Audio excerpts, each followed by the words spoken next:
მოსალოდნელი ამინდი ხვალ 12 დეკემბერს.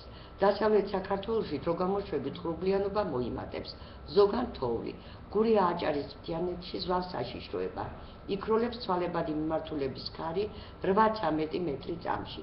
ჰაერის მაქსიმალური ტემპერატურა დაბლობში 0+5 გრადუსი სითბო, მთაში -5-0 გრადუსი ყინვა, მაღალ მთაში -8-3 გრადუსი ყინვა. აღმოსავლეთ საქართველოში უმეტესად ღრუბლიანი ამინდია მოსალოდნელი. თოვლი, ზოგან შესაძლებელია ძლიერი და ნისლი.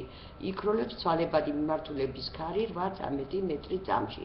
ჰაერის მაქსიმალური ტემპერატურა ბარში -2 გრადუსი ყინვა, 3 გრადუსი სითბო, მთაში -5-0 გრადუსი ყინვა, მაღალ მთაში -7-2 გრადუსი ყინვა. თბილისში უმეტესად ღრუბლიანი ამინდი, თოვლი და ნისლი, ცვალებადი მიმართულების ქარი 8-13 მეტრი წამში, ჰაერის მაქსიმალური ტემპერატურა 0 გრადუსი.